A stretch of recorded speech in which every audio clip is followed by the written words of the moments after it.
A young boy named Alec was busy fishing by the lake one day when a strange man suddenly approached him and asked if he'd like to learn some magic. The offer sounded way too good to pass up, so from then on, Alec would spend the entire day training with Eldest to become a mage. One particular day, Eldest was giving Alec a lesson on how to use fire magic in case he ever needed to protect others, and it was a little more complicated than what Alec was used to, but he eventually got the hang of it. He was a little disappointed that it took him a whole day to master fire magic, but Eldest reminds him that most people have to study for an entire month to accomplish what he just did in a single day, so he should be proud of himself. Alec still wants to learn more, so he asks Eldest to continue teaching him. But he says they've done enough for today, so instead he suggests that they should just do some fishing until it's time for Alec to go home. Alec ends up agreeing to take a break, but he's not happy about it because he wants to learn magic as quickly as possible. Eldest chuckles and tells Alec that he has incredible talent for magics, so even if Eldest hadn't started training him, he's sure Alec would have become an exceptional mage on his own. If that's the case, then Alec asks why Eldest even bothered teaching him in the first place, and Eldest has his reasons, but before he could explain anything, a fish took the bait and started pulling on his line, so both he and Alec immediately dropped the conversation and tried to pull it up with all their might. The next day, Alec's training continues, and this time, Eldest has brought a magic book for him to read, but to Alec, it's more confusing than the time they started adding letters to math, so it takes a while for him to understand. Over the next few months, Eldest takes his time explaining all the magical formulas to him, and little by little he comes to understand them. However, by spring the next year, when it was time for their usual training session, Eldest came bearing some bad news. He said he has to leave the capital soon, so he won't be able to train Alec anymore, but before he leaves, he wants to give his student a friendly warning. With his talent, Alec could easily become a court magician if he wanted to, but Eldest told him that if anyone ever offered him the job, he should turn it down immediately because it's not worth the trouble. He then turns to walk away, but before he leaves, Alec has one final question for him. So he asks why Eldest chose to teach him magic in the first place, and Eldest explains that he did it because Alec's mother did him a huge favor while she was still alive, so he wanted to repay that kindness by looking after her son. Several years later, Alec is now a student at the Royal Academy, and he has just found one of the school's old yearbooks, so he flips through it and finds the section about Eldest. Just as expected, Eldest was the top graduating student at the time, and he became a court magician shortly after, but for some reason he ended up getting banished from the kingdom, which is probably why he was forced to leave Alec back then. In that moment, Alec decides that the best thing he can do is become a court magician to change the opinion of the imperial court so he can repay Eldest's kindness, completely forgetting that that's exactly what Eldest told him not to do, and fast forward a little, we see Alec getting banished just like Eldest was. Alec had joined the hero party consisting of the crown prince, Regulus, a mage named Leni, and a knight named Ix, but while they were in the middle of a mission, Regulus tells him he's fired. Alec doesn't understand why Regulus would suddenly want to get rid of him like this, so he explains that as the crown prince, his job is to be on the front lines with his sword, Leni is meant to push enemies back with her magic, and X blocks enemy attacks for the party. But all Alec ever does is stay in the back and cast support spells like defense or enhancement. Alec tries to argue that there's an important reason he does that, but Regulus cuts him off and says someone who can only use support magic is too pathetic to be a member of the hero party. Keep in mind that Alec never even wanted to join this stupid party in the first place, but after he became a court magician, the prince ordered him to join, and he couldn't refuse a royal command. Leni and Eggs join in and start calling Alec useless, but the prince is the one who's really useless here. He literally made a rule that commoners like Alec aren't allowed to carry weapons, just because he doesn't want anyone else to steal his spotlight.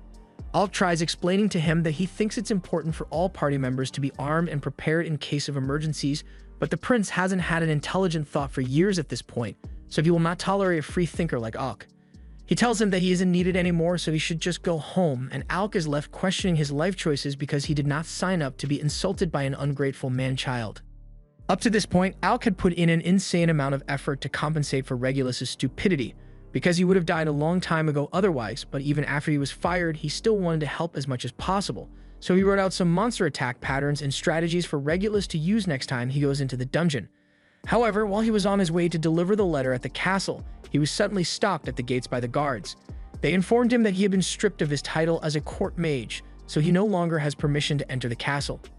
Just then, Leni shows up and she's just here to rub Alec's unfortunate situation in his face because she has always hated him. He was praised to no end when he graduated from the Magic Academy and set a new dungeon record, so she's been jealous of him since day one. After she's done mocking him, she turns around to leave, but Alec begs her to at least deliver this letter to the king for him. It was King Furcus who ordered him to join Regulus' party, so for Regulus' sake, it's important that the king reads this letter. However, Lainey couldn't care less about Alc's stupid letter, so she rips it to shreds right in front of him and orders the guards to kick him out. It has been 4 years since Alc graduated and became a court magician, and he tried his absolute best to fix the problems with the imperial court, but in the end, he couldn't change anything. Just then, Alc hears a familiar voice call out his name, so he turns around and finds Yorha, an old friend of his, standing there. She runs over for a hug once she realizes it really is him, and afterwards, they sit down by the canal to talk. Alc explains everything that happened to him since the last time he saw Yorha, and she yells that she can't stand the kingdom of Galdina because the nobles are always so focused on discriminating against the commoners.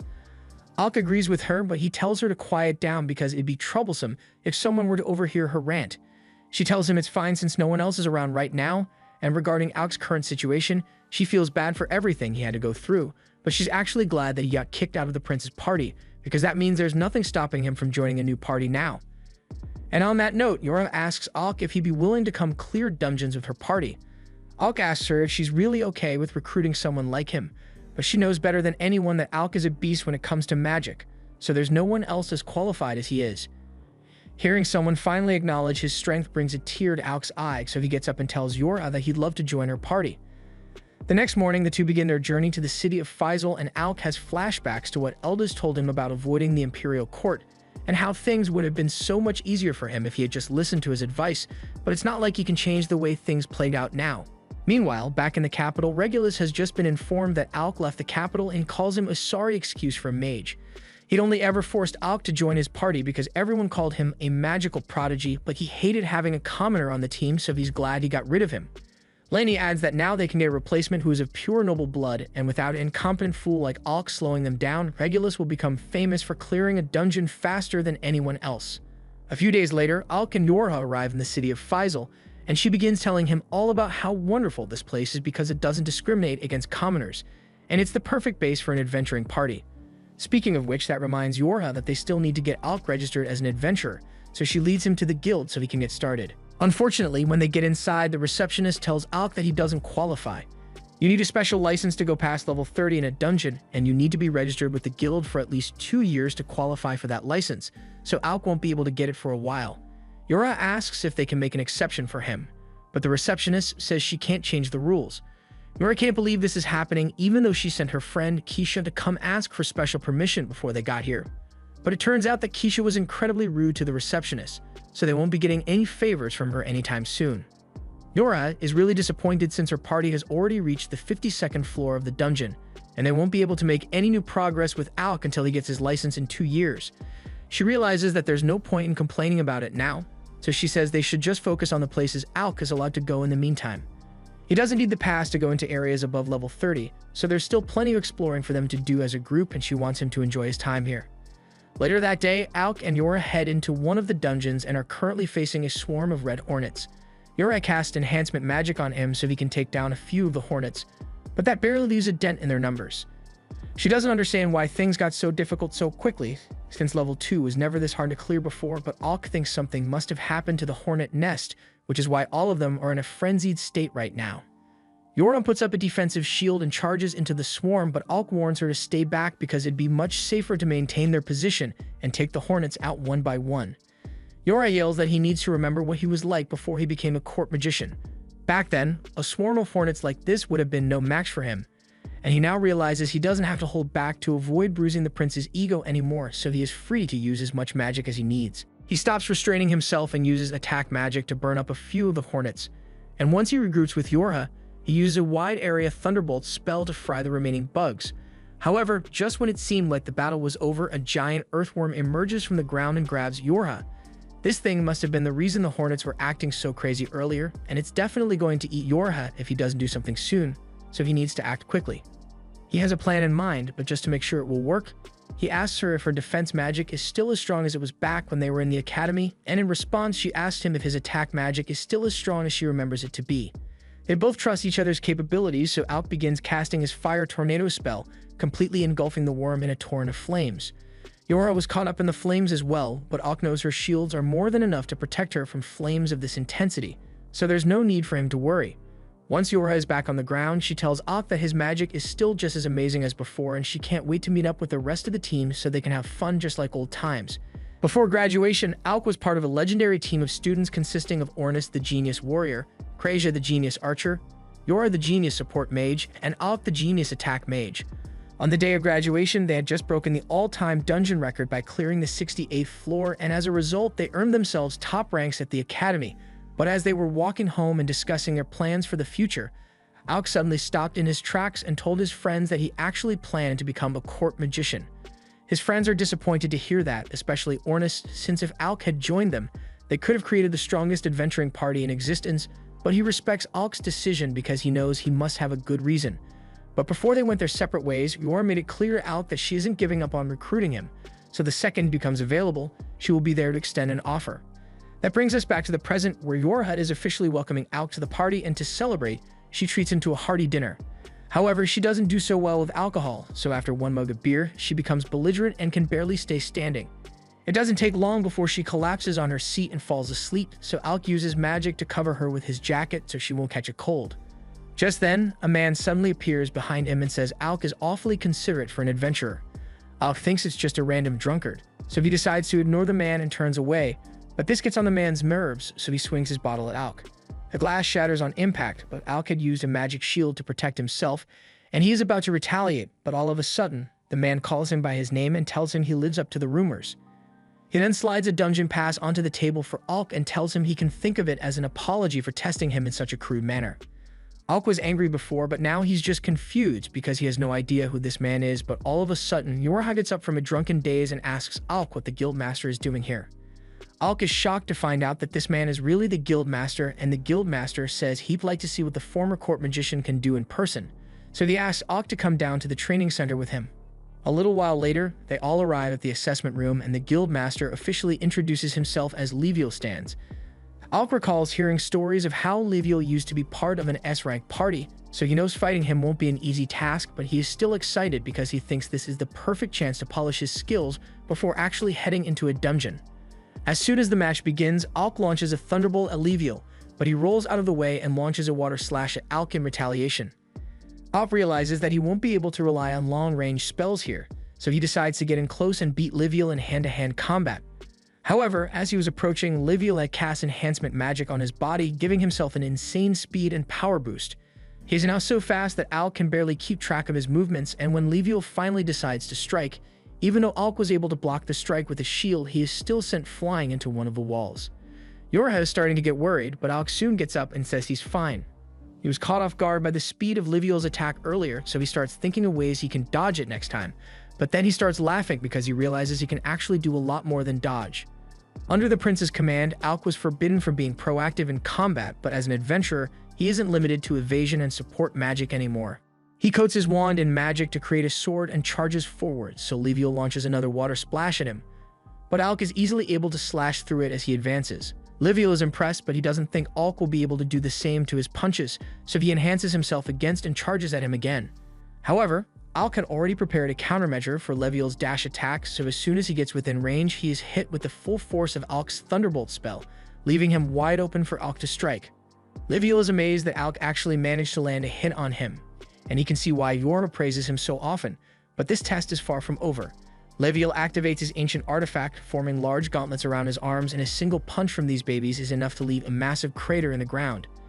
Alec realizes getting hit by one of those would be devastating, so he needs to be really careful, but he doesn't intend to give up, so he tries hitting him with another Thunderbolt, but this time, it barely does anything to slow him down.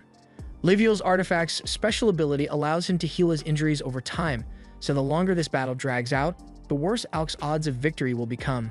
He needs to keep Leviel from healing, so he begins striking at him repeatedly, but none of his attacks are landing. Alec mocks Leviel for dodging all his attacks and asks him if he's scared to face him head-on, and that gets under Leviel's skin, so he takes a wild swing at Alec, leaving himself wide open for a slash to the stomach just as Alec had hoped. He has finally done some more damage to Leviel, but it's going to take a lot more than that to keep him down.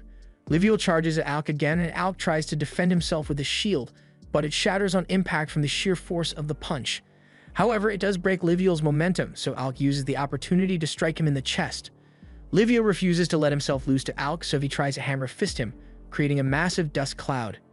Yora thinks Liviel is going a little too far for something that's meant to be a test. The hit like that shouldn't have been enough to knock Alec out, but he still manages to sneak up behind Liviel and launch one final strike, and that was the last of the strength he could muster, so his wand snaps and he falls unconscious. Yora rushes to Alc's side to check on him, and Liviel admits he might have taken things a bit too far this time, declaring Alec the true victor of the match. While Yora attends to Alc's injuries, Ornis shows up, having grown tired waiting for him, only to be shocked to discover that Alec had been dueling with Liviel. He tells Liviel that it was pretty lame of him to use his ultimate weapon in a friendly sparring match, but Liviel says he just got a little carried away. He is now sure without a doubt that Alec is qualified to enter the dungeon, so he can have the dungeon pass and whatever else he needs as long as he promises not to sue over this. Even though it didn't go as expected, Ornis congratulates Alec on passing this unfair test, but he's still out cold, so they take him back inside and set him down on a couch to rest. By now, they've all heard the story of the injustice Alec had to endure as a court mage, and it's honestly amazing that he managed to last there so long. The castle is full of elitist idiots who can't stand the sight of commoners, so Alec must have had to work incredibly hard to maintain his position. Just then, the receptionist barges in looking for the guildmaster and tells him that there's bad news, so Liviel tells the others he has some business to handle and leaves them in his office to look after Alec. But he demands that they absolutely do not touch his alcohol collection. As soon as Liviel is gone, Ornis immediately heads over to his alcohol collection and grabs the most expensive-looking bottle just to piss Liviel off later. He then asks Yorhan to fill him in on the exact details of Alec's time as a court mage, since he has only heard vague stories up till now. And oh boy, there's a lot to talk about. Alec was tasked with protecting the prince, but he was also forbidden from carrying a sword or using any magic that would make him look stronger than the prince. On top of that, he was also forced to carry their luggage and manage the party's items. And worst of all, after forcing Alec to use nothing but support magic, the prince called him useless for using only support magic. Ornis is a little confused by that last part because he thought Alec's specialty was attack magic, so Yorn explains that Alec went out of his way to learn support magic to appease the prince, even though he wasn't suited for it. After learning of everything that the prince put Alec through, Ornis is enraged beyond belief, and as soon as Alec wakes up, he suggests they should put the dungeon raid on hold and head over to the kingdom to beat up that damn prince who made Alec suffer so much. Alec tells Ornis to calm down because while he is upset about the way he was treated, he isn't angry enough to go maim the prince. However, Ornis is more than willing to do it on Alec's behalf if he wants. Alec puts his arm on Ornis' shoulder and tells him that he really doesn't have to worry about it, because as long as he gets to go on adventures with his friends, he doesn't care about anything else. Besides, he's sure karma's going to hit the prince hard now that no one's there to clean up his messes anymore. Hearing that gives Ornis a great idea, so he tells Alec they just need to become the world's greatest adventurers, and eventually, once news reaches the castle, the prince will definitely regret kicking Alec out. And when he starts begging for Alec to come back, he will have the opportunity to look him right in the eyes and reject him with as many insults as he feels like. Alec admits that he likes the sound of that, so he fist bumps Ornis, promising that they'll become the strongest party together. Meanwhile, in the other room, a member of an S-rank party is being bandaged up while she gives the guild master a breakdown of everything that happened on her mission. It was a complete failure, and the rest of her teammates are still stuck in the dungeon, so Krista asks Liviel to assemble a rescue team for them. Liviel calls an all-hands-on-deck meeting, but considering the short notice, the only people available right now are the ones who were already at the guild. He tells everyone that they will be forming a team to rescue the members of Krista's party, who are currently stuck on level 64 of the dungeon. All the adventurers exchange worried looks because they all know how dangerous that floor is, but while the meeting is going on, Alec is still sitting in the guild master's office by himself. Once Kreja arrives, she finds Alec all alone and asks him how he's been doing, but judging by all the injuries he currently has, he obviously isn't doing great. She asks him what he's doing here when they have a meeting to attend, but Alec says he didn't want to intrude since everyone at the meeting is an A-rank adventurer, and he still thinks of himself as an outsider compared to them. Kreja raises her hand and uses restoration magic to heal Alec, and after that, she tells him that he should know no one here would call him an outsider. While Alec was a court magician, he had subconsciously developed the trait of never standing out or speaking up because he risked offending the pretentious nobles. And even though he knows things are different here, it's not easy to break 4 years' worth of habits overnight. Kreja can tell that Alec is having a rough time, so she pats him on the head and says she's always here if he needs help, and that makes him feel a lot better. A few moments later, Ornis and Yora return, and Ornis tells Alec that they just got the perfect excuse to head into the dungeon. He explains the details to Alec and tells him that the place they'll be heading is called the Tank Killer. It was given that nickname because while inside, all forms of healing magic are completely useless, so you can only rely on potions for recovery. Alec is surprised that Krasia is okay with this mission since healing magic is one of her specialties, but she actually does hate the idea of going there. She just got forced into accepting it because Ornis kept insisting that it'd be a good starter mission for the team. Alec is a little worried that he may not be strong enough to be of any help, but Yora tells him he is the backbone of the operation. Their entire operation will be relying on Alec's magic, so they literally wouldn't be able to do it without him. The goal is to reach the party stuck on floor 64, and if they had to go down the normal way, they would never make it in time, but fortunately, they have this. The Guildmaster gave them a dungeon core, an item that allows you to skip boss battles up until the floor it was found on. This is the one that Krista brought back with her, so they should be able to use it to clear a path to the 64th floor fairly easily, but they do still need to be careful. The floor boss for level 64 is said to be an undead monster, so they will be relying on Alec's attack magic to take it out. To that end, they all tell Alec to conserve his energy as much as possible until they face off against the undead boss, but he asks if it's really okay for him to sit out most of the fighting, and Ornis tells him that this is the best way to do it since they can't risk Alec running out of energy during the big fight. The group teleports down to the 64th floor, and as soon as they arrive, they are confronted by a group of skeletons, so Ornis rushes ahead and begins taking them out with his spear. Yora tells Ornis to wait up because she needs to be nearby to cast defense magic on him, but with how things are going, he probably doesn't need it.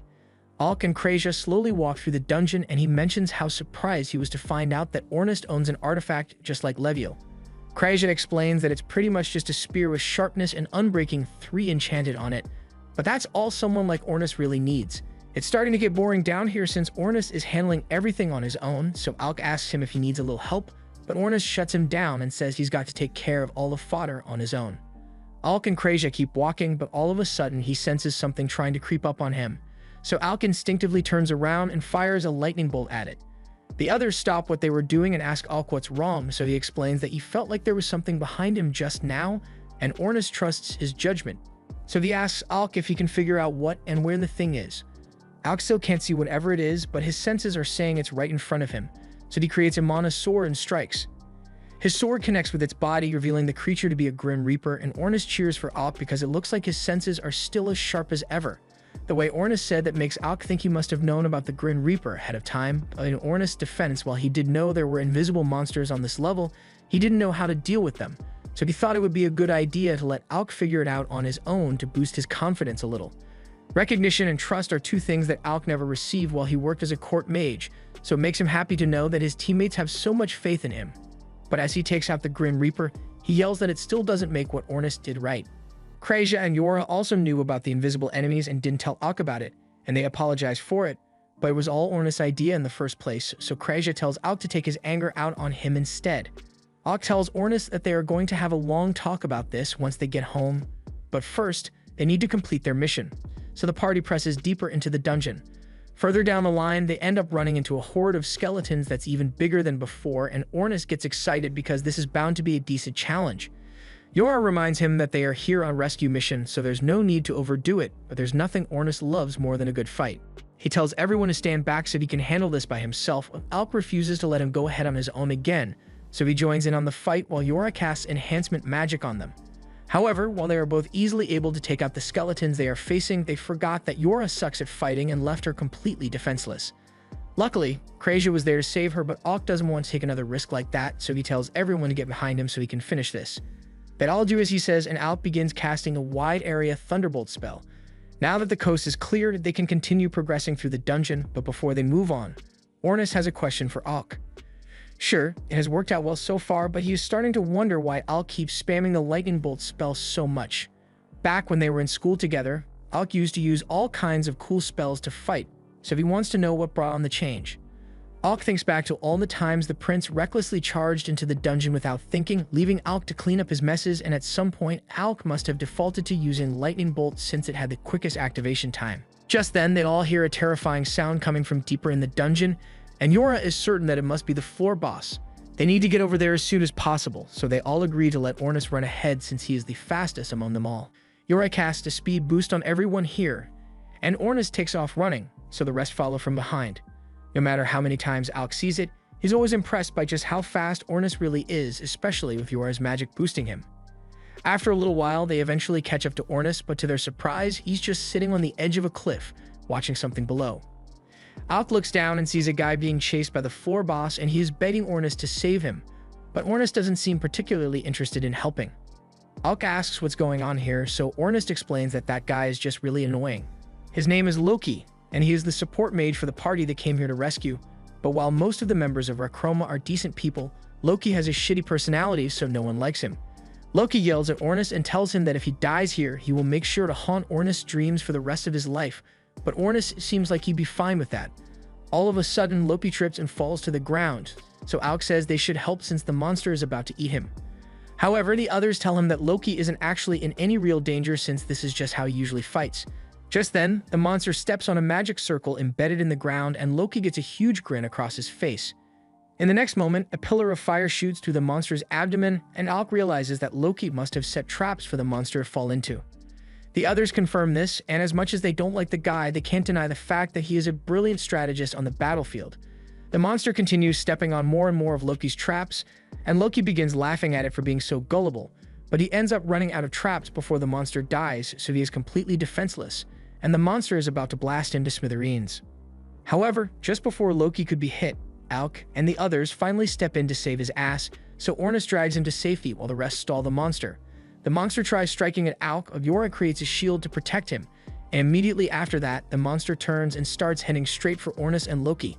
It is specifically after Loki since it wants revenge for all the traps Loki set up, and Ornus isn't going to be able to outrun it on this terrain, so he turns around and runs underneath the monster before chucking Loki over to Krasia, so she can handle him instead. Ygret asks Krasia to take Loki to the high ground so he will be safe, and in the meantime, now that Ornus doesn't have his hands full anymore, he is free to fight at full strength.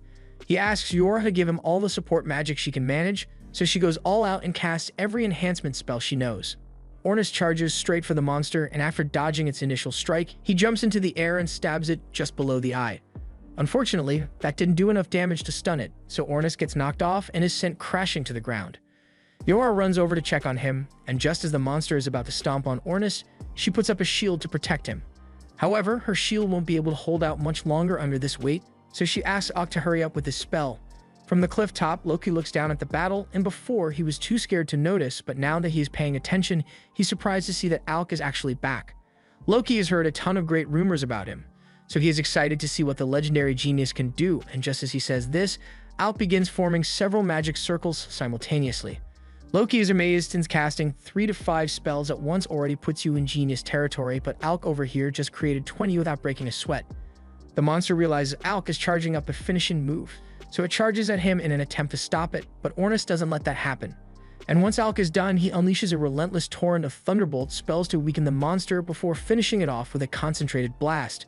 But unfortunately, the monster managed to jump out of the way in time to avoid the final blast, so Alec warns everyone to brace themselves for its counterattack. Ornus calls out to Krasia and asks her to provide cover fire, so she aims her bow at the monster and hits it with arrow rain to slow it down. This buys enough time for Ygret to use binding magic to hold the monster in place, and Ornus takes advantage of the opportunity to launch his spear right through its head. The monster somehow managed to survive, so it tries launching one final attack at Alec, but that was the mistake it could have made because Alec has the perfect spell for a situation like this. His master taught him this spell years ago, and since then, Alec has been the only mage capable of pulling it off. Reflection magic. The monster's blast is redirected at full force, creating a massive explosion, and after it has been burnt to a crisp, Ornus jumps in to deliver the final blow, splitting the monster's head in two. Once the battle is over, Loki walks over to congratulate everyone on a job well done. He was especially impressed by Alec's performance, and he says he has heard a lot about Alec, the court magician's impressive feats, like how he once defeated a Hydra with a single spell. Alec is thankful for the praise, but he informs Loki that he isn't actually a court mage anymore. Loki is shocked to hear that since the people in charge of the royal court would have to be idiots to fire someone as talented as Alec. He is grateful that Alec and the others came to his rescue, but right now, the rest of his team are probably still busy fighting the tougher floor boss. Everyone is shocked to hear that there's a second floor boss, so Loki explains that there was more than one floor boss when his party got here. They couldn't handle both at the same time, so Loki's job was to get the attention of the one with the low IQ and lead it away so the rest of his team could handle the other boss. It was a knight in black armor, but since this floor is full of undead, it might just be a set of possessed armor. If that's the case, the physical attacks won't do much damage to it, so their best shot at taking it down will be Alec's magic. Loki hands Alec a cross artifact to use since he could tell that Alec knows how to handle himself in close combat since he often makes himself seem like both the biggest threat and the easiest target to eliminate to trick the enemy. Alec is surprised that Loki could determine all that just from watching him fight for a few minutes, but as a strategist, it's Loki's job to be perceptive. He tells Alec that the artifact in his hand is called Schwart, and he says Alec can have it for free on one condition. Kreja and Ornis don't like the sound of that since Loki wouldn't give out something so valuable without a major catch. Loki says it's nothing too serious, he just wants Alec to use zero magic when he goes up against the second boss. The others tell Loki it's crazy to expect a mage to fight without magic, but Loki tells them he has this all planned out. He explains that trickery and deception are his bread and butter, and since that Death Knight is probably expecting them to attack with magic, doing the opposite is sure to catch it off guard. This was the end of episode 3. Subscribe to not miss the next part.